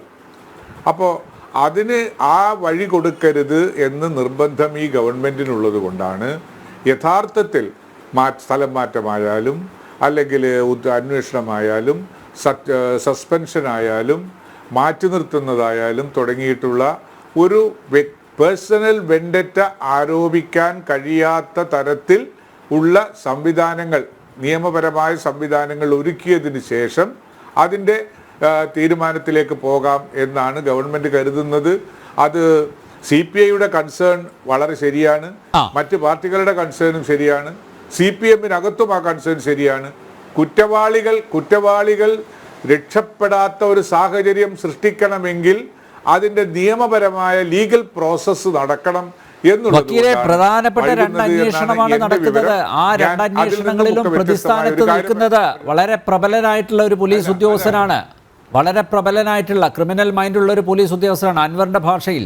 അപ്പൊ നോക്കൂ, അല്ല, അയാൾ ആ കസേരയിൽ ഇരിക്കുമ്പോൾ എങ്ങനെയാണ് സത്യസന്ധമായിട്ടുള്ള അന്വേഷണം നടക്കുക? അയാളെ കസേരയിൽ നിന്ന് മാറ്റിയ എന്താ കുഴപ്പം വക്കീലെ? അയാളെ മാറ്റിയ എന്താ കുഴപ്പം? അയാളെ അപ്രധാന തസ്തികയിലേക്ക് മാറ്റാം, അല്ലെങ്കിൽ അയാളോട് വീട്ടിൽ പോയിരിക്കാൻ പറ, അയാളോട് അവധി പോകാൻ പറ.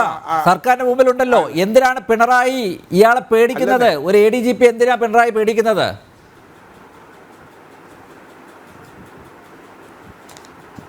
അതിനൊക്കെ അതിലെ ഈ പേടി, സ്നേഹം, ഇതൊക്കെ നമുക്ക് ഒരു ചർച്ചാ വിഷയത്തിൽ പറഞ്ഞാൽ പ്രേക്ഷക സമൂഹത്തിന്റെ ഇടയിൽ അതിന് ടേക്കേഴ്സ് ഉണ്ടാകും.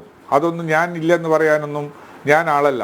അതിന് ടേക്കേഴ്സൊക്കെ ഉണ്ടാകും. പേടിക്കുന്നു എന്ന് പറഞ്ഞാൽ നാളെ കുറേ പേര് ഏറ്റെടുത്ത് പറയും പിണറായി എന്ന് പറയുന്ന മുഖ്യമന്ത്രി അജിത് കുമാറിനെ പേടിച്ച് നടക്കുന്ന ആളാണ്, അജിത് കുമാറിനെ സ്നേഹിച്ച് നടക്കുന്ന ആളാണ്, തുടങ്ങിയിട്ടുള്ള പല കാര്യങ്ങളുണ്ടാവും. ഇവിടെ അതല്ലല്ലോ.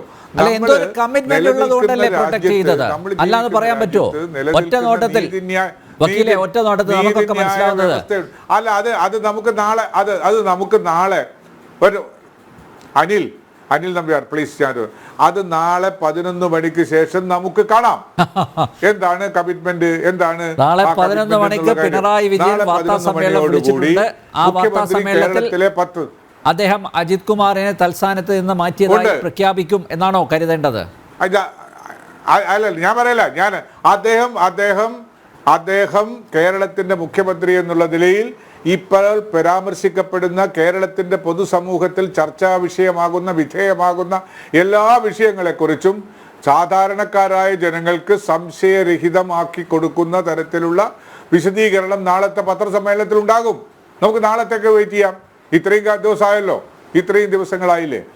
അതിൻ്റെ തലേ ദിവസം കൊണ്ടുവന്നിട്ട് അജിത് കുമാറിനെ മാറ്റണം എന്ന് നിർദ്ദേശത്തിലേക്ക് വെക്കുമ്പോൾ, അല്ലെങ്കിൽ CPI പറഞ്ഞിട്ടുണ്ട്, ഞാൻ മനസ്സിലാക്കിയെടുത്തോളം NCP പറഞ്ഞിട്ടുണ്ട്, RJD പറഞ്ഞിട്ടുണ്ട്, ഇങ്ങനെ പല പാർട്ടികളും ഇക്കാര്യത്തിലുള്ള അഭിപ്രായങ്ങൾ പറഞ്ഞിട്ടുണ്ട്. പക്ഷേ കുറ്റവാളികൾ രക്ഷപ്പെടാൻ കഴിയുന്ന തരത്തിലുള്ള ഒരു തീരുമാനം സർക്കാരിൻ്റെ ഭാഗത്തുനിന്നുണ്ടാകരുത് എന്ന നിർബന്ധ ബുദ്ധിയാണ് സർക്കാരിനെ ഈ കാര്യത്തിലുള്ള ഒരു അന്വേഷണത്തിന് പ്രേരിപ്പിക്കുന്നത് എന്നാണ് എൻ്റെ വിചാരം. ഒപ്പം തന്നെ ഈ പറയുന്ന പ്രധാനപ്പെട്ട സ്ഥാനത്തിരിക്കുന്ന ശ്രീമാൻ അജിത് കുമാറിന്റെ മുകളിൽ ഇരിക്കുന്ന ആളാണ് അന്വേഷണം നടത്തുന്നത്. അദ്ദേഹത്തിന്റെ മുകളിലുള്ള ആളാണ്. അതുകൊണ്ട് ഒരു തരത്തിലും ആ അന്വേഷണത്തിൽ എന്തെങ്കിലും ഒരു ചോർച്ചയുണ്ടാകുമെന്നോ അല്ലെങ്കിൽ അതിനകത്തൊരു നെപ്പോട്ടിസം ഉണ്ടാകുമെന്നോ വിശ്വസിക്കാനോ ഭയപ്പെടാനോ സാധിക്കില്ല. മറിച്ച് കീഴിലുള്ള ഉദ്യോഗസ്ഥന്മാരെ ആയിരുന്നുവെങ്കിൽ നമുക്കങ്ങനെ അല്ല, താങ്കളൊരു പാവമായതുകൊണ്ടാണ് ഈ പറയുന്നതൊക്കെ. അതായത് DGP അല്ലേ DGP അല്ലേ അന്വേഷിക്കുന്നത്, അപ്പോൾ പിന്നെ എന്തിനാണ് നമ്മൾ അവിശ്വസിക്കേണ്ടത്? ഈ DGPക്ക് സംസ്ഥാന പോലീസ് മേധാവി ഡോക്ടർ ഷെയ്ഖ് ദർവേഷ് സാഹിബ്, അദ്ദേഹം കഴിഞ്ഞ കുറേ നാളുകളായി മൂലക്കാണ് സാർ. അദ്ദേഹത്തിന് ആ പദവി മാത്രമേ ഉള്ളൂ ഇവിടെ. അതുകൊണ്ടാണ് സൂപ്പർ DGP ആയിട്ട് MR അജിത് കുമാർ എന്ന് ഏത് പോലീസുകാരനും അറിയാം. അദ്ദേഹമാണ് കാര്യങ്ങളൊക്കെ കൈകാര്യം ചെയ്തത്. മാത്രമല്ല, ഈ സംസ്ഥാന പോലീസ് മേധാവി പലതവണ മുഖ്യമന്ത്രിയെ കണ്ട് പറഞ്ഞിട്ടുണ്ട്. അതായത് അദ്ദേഹത്തിൻ്റേതായിട്ടുള്ള ഒരു സംവിധാനം പോലീസിൽ രൂപപ്പെടുത്തിയിട്ടുണ്ട്. അത് വെച്ചാണ് ഇൻ്റലിജൻസ്, സ്പെഷ്യൽ ബ്രാഞ്ച്, മറ്റ് ക്രൈം, ഇതെല്ലാം അദ്ദേഹത്തിൻ്റെ അധീനതയിലാണ്. എനിക്ക് വലിയ റോളൊന്നും ഇല്ല എന്ന് പലവട്ടം അദ്ദേഹം പരിഭവം പറഞ്ഞിട്ടുണ്ട്. അദ്ദേഹത്തിൻ്റെ പരിദേവനം മുഖ്യമന്ത്രിയുടെ മുമ്പിൽ അദ്ദേഹം അത് പിന്നെ കൃത്യമായിട്ട് അറിയിച്ചതാണ്. എന്നിട്ടും നടപടിയൊന്നും ഉണ്ടാകുന്നില്ല. അപ്പോൾ എല്ലാവരും പറയുന്നത് എന്താ? ഡിഫൻസിന് എന്താ പറയുന്നത്? പോലീസ് മേധാവിയല്ലേ അന്വേഷിക്കുന്നത്, DGP അല്ലേ അന്വേഷിക്കുന്നത്? പക്ഷെ ഒരു കാര്യമില്ല സാർ, ഒരു കാര്യവുമില്ല.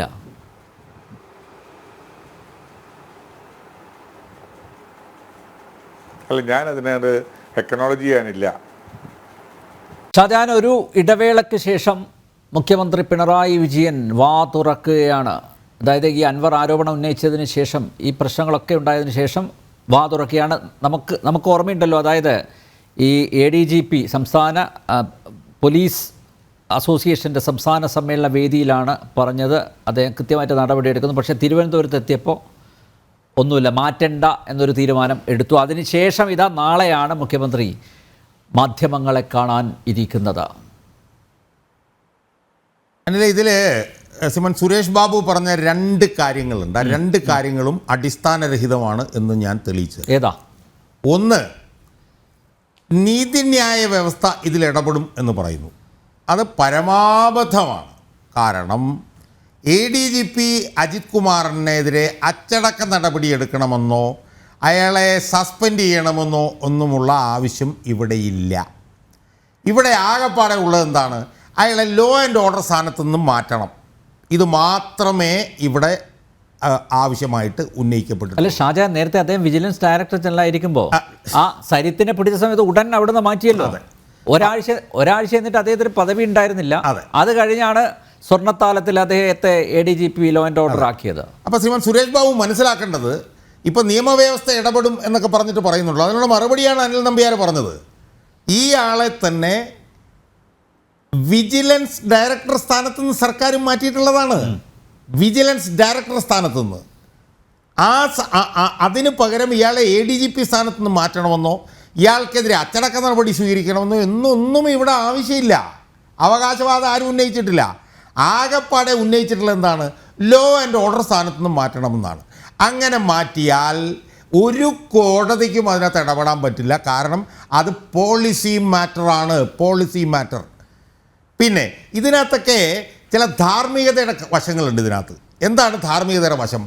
14 ആരോപണങ്ങളാണ് ശ്രീമാൻ PV അൻവർ എഴുതി ഒപ്പിട്ട് കഴിഞ്ഞ 2-ാം തീയതി മുഖ്യമന്ത്രിക്ക് കൊടുത്തത്. ആ കൊടുത്തതിന്മേൽ 5 ആരോപണങ്ങൾ വെച്ചിട്ട് അനധികൃത സ്വത്ത് സമ്പാദനത്തെക്കുറിച്ചിട്ട് അന്വേഷിക്കണമെന്നും പറഞ്ഞ് മുഖ്യമന്ത്രി ഉത്തരവിട്ട് കഴിഞ്ഞിരിക്കുകയാണ്. അങ്ങനെ ഉത്തരവിട്ട് കഴിഞ്ഞ ഒരു സാഹചര്യത്തിൽ ഈ JDGP അവിടെ ഇരിക്കുന്നതിൽ എന്ത് ധാർമ്മികതയാണുള്ളത് എന്നാണ് സംസ്ഥാന സർക്കാരിനോടുള്ള ചോദ്യം. ധാർമ്മികത. പിന്നെ ഇന്നലെ പ്രകാശ് ബാബു പത്രക്കാരോട് പറഞ്ഞു, ഞാൻ ആ പ്രതികരണമല്ല പറയുന്നത്, പ്രകാശ് ബാബുവിൻ്റെ ലേഖനത്തെക്കുറിച്ചിട്ടാണ് ഞാൻ പറയുന്നത്. രാഷ്ട്രീയം, ഇടതുപക്ഷ രാഷ്ട്രീയം സംശയങ്ങൾക്ക് അതീതം എന്നും പറഞ്ഞൊരു ലേഖനം അങ്ങനെ എഴുതിയിരുന്നു ജനകത്തിൽ. അതിൻ്റെ കൺക്ലൂഡിങ് പാരഗ്രാഫ് ശ്രീമാൻ സുരേഷ് ബാബു ഒന്ന് വായിക്കണം. ചിലപ്പോൾ വായിച്ചിട്ടുണ്ടാവും, എന്നാലും ഞാനതൊന്ന് ഓർമ്മിപ്പിക്കുകയാണ്. കാരണം ശ്രീമാൻ സുരേഷ് ബാബു പറഞ്ഞ ചോദ്യങ്ങൾക്കൊക്കെ ഒരു ഇടതുപക്ഷ രാഷ്ട്രീയക്കാരൻ എന്നുള്ള നിലയിൽ അയാൾ മറുപടി നൽകിയിട്ടുണ്ട്. എന്താണ് മറുപടി എന്ന് കേട്ടോണം. ഇന്ത്യയിലെ ഭൂരിപക്ഷ തീവ്ര വർഗീയതയെ താലോലിക്കുകയും ഇന്ത്യൻ ഭരണഘടനയിലെ മതേതരത്വം, ഫെഡറലിസം, ന്യൂനപക്ഷ സംരക്ഷണം തുടങ്ങിയ മൂല്യങ്ങളെ അംഗീകരിക്കാതിരിക്കുകയും ചെയ്യുന്ന ഒരു ഫാസിസ്റ്റ് സംഘടനയുടെ ഭാരവാഹിയുമായി രഹസ്യ ചർച്ച നടത്തുന്ന പോലീസ് മേധാവി ഇടതുപക്ഷ രാഷ്ട്രീയ ധാരണകൾക്കും ഭരണ സംവിധാനത്തിനും കളങ്കമാണ്. കളങ്കം. ഇത് പറയുന്നത് 16 MLA-മാരും 4 മന്ത്രിമാരും ഉള്ള ഒരു പാർട്ടിയുടെ ദേശീയ നേതാവാണ്. ഒന്ന്, ഈ സന്ദർഭങ്ങളെ രാഷ്ട്രീയ നയവ്യതിയാനം ഉദ്യോഗസ്ഥരുടെ അന്വേഷണ റിപ്പോർട്ടിൽ കൂടി കണ്ടുപിടിക്കേണ്ട ഒന്നല്ല. അത് PM സുരേഷ് ബാബുവിനുള്ളൊരു മറുപടിയാണ്. എന്താണ് രാഷ്ട്രീയ നയവ്യതിയാനം? ഉദ്യോഗസ്ഥരുടെ റിപ്പോർട്ടിൽ കൂടി കണ്ടുപിടിക്കേണ്ടതല്ല എന്ന് പറഞ്ഞാൽ ഇത് അന്വേഷിക്കേണ്ടത് DGP അല്ല. ഇതിനകത്ത് ഇൻവോൾവ് ആയിട്ടുള്ള വിഷയം സാങ്കേതികമല്ല, രാഷ്ട്രീയ നയവ്യതിയാനമാണ്. എന്നിട്ട് അയാൾ പറയുന്നതാണ് രാഷ്ട്രീയ ബോധ്യമാണ് ഇവിടെ ആവശ്യം എന്ന് പറഞ്ഞാൽ പച്ച മലയാളത്തിൽ ഞങ്ങൾ മനസ്സിലാവുന്നത് രാഷ്ട്രീയ ബോധ്യം പിണറായി വിജയൻ ഇല്ല എന്നുള്ളതാണ് ഞങ്ങൾ മനസ്സിലാക്കുന്നത്. അവസാനമായിട്ടുള്ള സെൻറ്റൻസ് പ്രത്യേകം കേൾക്കണം. വൈകിയ നീതി നിഷേധിക്കപ്പെട്ട നീതിയാണെന്ന ആപ്തവാക്യം ജുഡീഷ്യറിക്ക് മാത്രമല്ല സർക്കാരിനും മുന്നണിക്കും ബാധകമാണ് എന്ന് പറഞ്ഞാൽ പച്ചയ്ക്ക് പറയുന്നത് ഇത് രാഷ്ട്രീയ നയവ്യതിയാനമാണ്, ഇത് ബോധ്യത്തിൻ്റെ പ്രശ്നമാണ്, ഇത് ഒരു നിമിഷം പോലും ദ ഏർലിയർ ദ ബെറ്റർ ഇയാളെ ചുമന്ന് മാറ്റിക്കൊള്ളണമെന്നാണ് പറയുന്നത്. ലാസ്റ്റ് സെൻറ്റൻസ് എന്താണ്? ലാസ്റ്റ് സെൻറ്റൻസ് ഇടതുപക്ഷ രാഷ്ട്രീയ നയസമീപനങ്ങൾ ജനങ്ങളിൽ സംശയങ്ങൾ ജനിപ്പിക്കുന്നതാവരുത്. ഇതാണ് അർത്ഥശങ്കയ്ക്കിടയില്ലാത്ത വിധം സംശയലേശമന്യേ ഇടതുപക്ഷ ജനാധിപത്യ മുന്നണി സർക്കാരിലെ 2ാം പാർട്ടിയായിട്ടുള്ള CPIയുടെ സമുന്നത നേതാവും ദേശീയ കൗൺസിൽ അംഗവുമായിട്ടുള്ള K. പ്രകാശ് ബാബു പറഞ്ഞിട്ടുള്ളത്. ഈ സൂചന, ഈ സന്ദേശം ഇത് കോമൺ സെൻസ് ഉള്ള ആളാണെങ്കിൽ പിണറായി വിജയൻ്റെ തലക്കകത്തേക്ക് കയറും. ആ ലേഖനമുണ്ടാക്കിയ പ്രത്യാഘാതത്തിൻ്റെ ഭാഗമായിട്ടാണ് പിണറായി വിജയന് ഒരാഴ്ച അയാളുടെ മേശപ്പുറത്ത് ഈ ഫയൽ ഉണ്ടായിട്ടും ഈ ലേഖനം പൊട്ടിത്തെറിച്ചതിനെ തുടർന്ന് ഒരു അണുവിസ്ഫോടനമായിരുന്നു ലേഖനം. ഈ ലേഖനം പൊട്ടിത്തെറിച്ചതിനെ തുടർന്നിട്ടാണ് പിന്നെ വിജിലൻസ് അന്വേഷണം പ്രഖ്യാപിക്കേണ്ടി വന്നത്. ഈ ലേഖനത്തിൻ്റെ പ്രത്യാഘാതം എന്നുള്ള നിലയിലാണ് നാളെ ഇയാളെ മാറ്റിയാൽ ആ മാറ്റം ഉണ്ടാകാൻ പോകുന്നത് എന്നാണ് ഞാൻ വിശ്വസിക്കുന്നത്.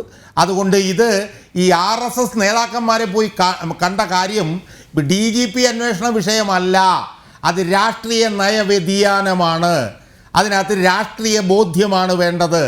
ഇടതുപക്ഷത്തിൻ്റെ നിലപാട് സംശയം ജനിപ്പിക്കുന്നതായിരിക്കരുത് എന്ന് ഉത്തമനായിട്ടുള്ള കമ്മ്യൂണിസ്റ്റുകാരനായിട്ടുള്ള പ്രകാശ് ബാബു പറഞ്ഞതിൻ്റെ അതിൻ്റെ തുടർ ചലനങ്ങളാണ് ഇന്ന് നമ്മൾ കണ്ടത്. ആ തുടർ ചലനങ്ങളാണ് നാളെ നമ്മൾ കാണാൻ പോകുന്നത്. ഇത്ര മാത്രമേ എനിക്ക് ഈ അവസരത്തിൽ പറയാനുള്ളൂ. അല്ല, നാളെ ഇദ്ദേഹത്തെ ആ സ്ഥാനത്ത് നിന്ന് മാറ്റുമോ? മാറ്റാതെ ഇനി മുന്നോട്ട് പോകാൻ പറ്റുമോ? അല്ല, മാറ്റാതെ മുന്നോട്ട് പോകാൻ എങ്ങനെ പറ്റുമെന്നാണ് ഞാൻ ചോദിക്കുന്നത്. കാരണം ADGP ലോ ആൻഡ് ഓർഡർ അനധികൃത സ്വത്ത് സമ്പാദനം നടത്തിയോ ഇല്ലയോ എന്നുള്ളതിൻ്റെ അന്വേഷണത്തിന്മേൽ ഉത്തരവിൽ ഒപ്പിട്ടിരിക്കുന്ന മുഖ്യമന്ത്രിയാണ്. അപ്പോൾ മുഖ്യമന്ത്രി ADGP ലോ ആൻഡ് ഓർഡർ അനധികൃത സ്വത്ത് സമ്പാദനം നടത്തുന്നത് സംബന്ധിച്ച് അന്വേഷണത്തിൽ ഉത്തരവിട്ടിട്ടും അയാൾ അവിടെ തുടരുകയാണെങ്കിൽ മുഖ്യമന്ത്രിയെ മരപ്പൊട്ടാന്ന് വിളിക്കുന്ന ആളെ നാട്ടിലെ ആളുകൾ. അല്ല ഷാജാൻ, വിളിക്കുന്നാ പറയുന്നത്. ഇതിൽ പ്രാഥമിക അന്വേഷണം നടത്തിയിട്ടാണല്ലോ DGP ശുപാർശ ചെയ്തത്, അല്ലേ? അല്ലേ? ആണല്ലോ. കാരണം PV അൻവർ കൊടുത്തിട്ടുള്ള ആരോപണങ്ങൾ അടിസ്ഥാനരഹിതമായിരുന്നുവെങ്കിൽ അത് അടിസ്ഥാനരഹിതമാണ്, അതിനകത്ത് അന്വേഷണം വേണ്ട എന്നും പറഞ്ഞ് കൊടുത്താൽ മതിയായിരുന്നു. അവിടെ പിന്നെ ഫയൽ ക്ലോസ് ചെയ്യാമായിരുന്നു. പക്ഷേ ഒരു കാര്യം ഉറപ്പാണ്, അൻവർ എന്ന് പറഞ്ഞ ആള് കളങ്കിതനാണ്. അത് ഏറ്റവും കൂടുതൽ പറഞ്ഞിട്ടുള്ള ആള് ഞാനാണ്. പക്ഷേ അൻവർ കടലാസ പുലി മാത്രമാണ്. അല്ല, അൻവർ കളങ്കിതൻ. അയാൾ പക്ഷേ 14 ആരോപണങ്ങൾ എഴുതി ഒപ്പിട്ട് കൊടുത്തിരിക്കുകയാണ്. ഇന്ന് അയാൾ പറഞ്ഞ എന്താ നമ്മളൊന്ന് ആലോചിച്ച് നോക്കൂ. ക്രമസമാധാന പാലന ചുമതലയുള്ള പോലീസിലൊരു ADGP അയാൾ സമാന്തര അന്വേഷണം നടത്തുന്നത്. ഇതൊന്ന് ആലോചിച്ച് നോക്ക്. ഞാൻ പറഞ്ഞു, ഇവിടെയാണ് കേന്ദ്ര ഗവൺമെൻറ് റോളില്ലെന്ന് ഞാൻ ചോദിച്ചത്. അത് പറയുമ്പോൾ കേന്ദ്ര ഗവൺമെൻറ് ഇവിടെ ഇടപെട്ട് കഴിഞ്ഞാൽ അങ്ങനെ പറയും ഇങ്ങനെ പറയുന്നൊന്നും പറഞ്ഞ് മാറി നിൽക്കുകയാണോ വേണ്ടത്? ഒരു സംസ്ഥാനത്തെ ADGP ലോ ആൻഡ് ഓർഡർ ഒരു സ്വാർത്ഥ താല്പര്യം സംരക്ഷിക്കാൻ വേണ്ടി സമാന്തര അന്വേഷണം നടത്തുന്നു. അയാളുടെ ഭാര്യയുടെ ബന്ധുക്കളുമായിട്ടുള്ള സംസാരം നടത്തുമ്പം അതിൻ്റെ മറുതലയ്ക്കൽ പിന്നെ എന്താണ് അധോലോകത്തിലെ ഏറ്റവും വലിയ ഒരു ഗുണ്ടയാണ് അയാൾ. കസ്റ്റംസ് ഉദ്യോഗസ്ഥന്മാരുമായി ചേർന്ന് സ്വർണ്ണക്കള്ളക്കടത്ത് നടത്തുന്നു.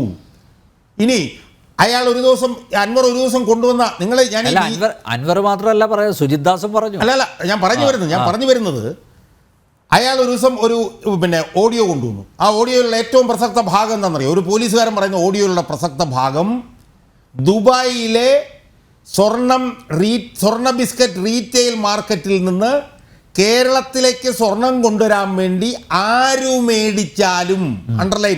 ആര് ദുബായിൽ മേടിച്ചാലും അതിൻ്റെ വിവരം അജിത് സാറിൻ്റെ ആളുകൾ അറിയുമെന്നാണ് ഒരു പോലീസ് ഉദ്യോഗസ്ഥൻ പറയുന്നത്. ആലോചിച്ച് നോക്കണം. അവിടുത്തെ റീറ്റെയിൽ മാർക്കറ്റിൽ നിന്ന് ഏത് മലയാളി പോയി മേടിച്ചാലും അപ്പോൾ വിവരം അജിത് കുമാറിൻ്റെ കയ്യിലെത്തുന്നു. ആരാണ് Ajith Kumar? He is the additional director general law and order of the government of Kerala.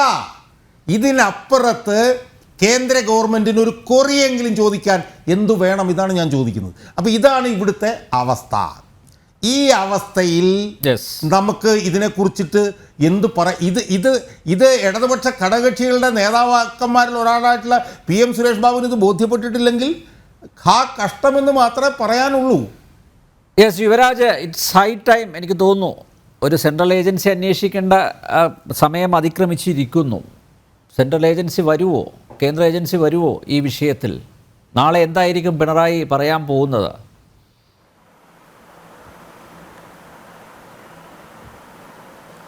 ഇതിനകത്ത് സെൻട്രൽ ഏജൻസി അന്വേഷണം വരുമോ എന്ന് ചോദിച്ചു കഴിഞ്ഞാൽ കേരളത്തിൽ ഇപ്പോ ഈ പറയുന്ന അന്വേഷണം പ്രധാനമായിട്ട് ഇവര് ഇപ്പൊ ഷാജഹാൻ സാർ തന്നെ പറഞ്ഞതുപോലെ തന്നെ മെയിൻലി നിൽക്കുന്നത് ഒരു പൊളിറ്റിക്കൽ വിഷയത്തിലാണ്. നയവ്യതിയാനം എന്താണ്, RSSന്റെ ആളെ കണ്ടു, പിന്നെ RSSന് അവർ കാലങ്ങളായിട്ട് അവർ കൊടുത്തിരിക്കുന്ന കുറെ വിശേഷണങ്ങളുണ്ട്. ആ വിശേഷണങ്ങളൊക്കെ കൂടി ചേർത്തുകൊണ്ടുള്ള കുറെ വിശേഷണങ്ങളൊക്കെ വെച്ചുകൊണ്ട് അത് എന്താണ് പൊളിറ്റിക്കൽ റീസൺ ആണ് അവർ പറയുന്നത്, അല്ലാണ്ട് ഈ പറയുന്ന നിയമപരമായ വിഷയങ്ങളുടെ പുറത്തുള്ളൊന്നും അല്ല ഇവരിത് പറഞ്ഞുകൊണ്ടിരിക്കുന്നത്. പിന്നെ ഈ അൻവർ എന്ന് പറയുന്ന വ്യക്തി ഉന്നയിക്കുന്ന ആരോപണങ്ങളാണ്. ഞാൻ നേരത്തെ പറഞ്ഞതുപോലെ തന്നെ ആരോപണങ്ങളിൽ ശരിയുണ്ടാവാം, ആ ആരോപണങ്ങളിൽ തെറ്റുണ്ടാകാം. ഇതിനകത്തൊക്കെ കുറെ ഇപ്പൊ ഞാൻ അനിൽ നമ്പ്യാരോട് ഞാനൊരു കാര്യം ചോദിക്കുകയാണ്. ഈ സന്ദീപാനന്ദഗിരിയുടെ ആശ്രമം അല്ലെങ്കിൽ അദ്ദേഹത്തിന്റെ ഇൻഷുറൻസ് ഉള്ള കാറ് RSSകാര് കത്തിച്ചു. ആ കത്തിച്ചത് എന്താണ്? ഇവര് ADGP പി ശശിയാണ് അത് മറച്ചു വെച്ചുകൊടുത്താണ്. ഈ നമുക്ക് തന്നെ അറിയാം, CCTV വർക്ക് ചെയ്യാത്ത ഒരു ദിവസം, അദ്ദേഹത്തിന്റെ വാച്ച്മാൻ അവിടെ ഇല്ലാതിരുന്ന ഒരു ദിവസം കൃത്യമായിട്ടൊരു കാറ് കത്തുന്നു. സ്വാഭാവികമായിട്ട് അവിടെ എന്താണ് സംഭവിച്ചതെന്ന് അറിയാം. അപ്പൊ അൻവർ ഉന്നയിക്കുന്ന ഈ ആരോപണങ്ങൾ അത് നിങ്ങൾ ദയവ് ഇത് പറയരുത്. കാരണം അത് സംബന്ധിച്ച് അത് എങ്ങനെയാണ് അട്ടിമറിക്കപ്പെട്ടതെന്നുള്ളതിന്റെ ക്രൈംബ്രാഞ്ച് റിപ്പോർട്ടാണ് തെറ്റുകളുണ്ട്. ക്രൈംബ്രാഞ്ച് റിപ്പോർട്ടാണ് അയാൾ പുറത്തു കൊണ്ടുവന്നത് ഈ സർക്കാരിന്റെ. അല്ല, ഇതിന്റെ അകത്ത് ഈ പറയുന്ന ആരോപണങ്ങൾക്കകത്ത് ശരികളുടെ അംശം ഉണ്ടാവാം, തെറ്റുകളും ഉണ്ടാവാം. തെറ്റുകളും ഉണ്ടാകാം എന്നല്ല, തെറ്റുകൾ ഉണ്ട് എന്നുള്ള കാര്യം പ്രത്യക്ഷത്തിൽ നമുക്ക് തന്നെ ബോധ്യമുണ്ട്. ഇദ്ദേഹം ഉന്നയിച്ചിരിക്കുന്ന ആരോപണങ്ങളിൽ വ്യക്തമായിട്ട് തെറ്റുണ്ട് എന്നുള്ള കാര്യത്തിൽ. അപ്പൊ ഈ ആരോപണങ്ങൾ, ഇപ്പൊ ഒരു ആരോപണം വന്നു, കേരള നാട്ടിൽ ഒരു ആരോപണം ഉണ്ടായി കഴിഞ്ഞാൽ ഉടൻ തന്നെ അന്വേഷിക്കാൻ വേണ്ടിയിട്ട് കേന്ദ്ര ഏജൻസി അല്ലല്ലോ വരണം എന്ന് നമ്മൾ വാശി പിടിക്കുന്നത്. കേന്ദ്ര ഏജൻസി അന്വേഷിക്കുകയാണെന്നുണ്ടെങ്കിൽ സന്തോഷം. പക്ഷെ കേന്ദ്ര ഏജൻസിക്ക് ഇവിടെ ഇപ്പൊ കേന്ദ്ര ഏത് ഏജൻസി അന്വേഷിക്കണം എന്നാണ് പറയുന്നത്? CBI അന്വേഷിക്കണം എന്നാണോ പറയപ്പെടുന്നത്? CBI അന്വേഷിക്കണം എന്നുണ്ടെങ്കിൽ അതിനൊരു ക്രമം ഇല്ലേ? കോടതി ആവശ്യപ്പെടണ്ടേ? ഏത് അന്വേഷണം? ഇവിടെ 2020 പോലെ അന്വേഷിച്ചുകൊണ്ടിരിക്കുകയല്ലേ? എനിക്ക് മനസ്സിലാകുന്നില്ല. അന്വേഷണത്തിന്റെ ഇരയായി ഇരിക്കുന്നത്, കസ്റ്റംസിന്റെ അന്വേഷണത്തിന്റെ ഇര ആണ് ഇവിടെ ഇരിക്കുന്നത്. അന്വേഷിച്ചിട്ടൊന്നും ഒരു കാര്യവുമില്ല. 2020 മുതൽ ഏജൻസികൾ മുഴുവൻ ഇവിടെ ഉണ്ട്, ഒരു കാര്യവുമില്ല. ശിവശങ്കറിനും ഉണ്ട് സാർ, ശിവശങ്കർ ഉണ്ട് സാർ. മുഖ്യമന്ത്രിയുടെ ഓഫീസിൽ പി ശശി മാത്രമല്ല, മുഖ്യമന്ത്രിയുടെ ഓഫീസിൽ ആ ശിവശങ്കറിനെ കുറെ കാലം ജയിലിൽ ശിവശങ്കർ ഉദ്യോഗസ്ഥനാണ്. പി ശശിയാണ് പൊളിറ്റിക്കൽ അപ്പോയിന്റ്മെന്റ്. ശിവശങ്കറിനെതിരായിട്ട് കൃത്യമായിട്ട് ശിവശങ്കരനെ പൂട്ടാനുള്ള സാധനം കയ്യിൽ കിട്ടിയത് കൊണ്ടാണ് ശിവശങ്കരൻ ജയിലിൽ പോയതും അദ്ദേഹം ഇന്ന് ഓഫീസിലില്ലാണ്ട് കേന്ദ്ര ഏജൻസി അന്വേഷിച്ചിട്ട് ഒന്നും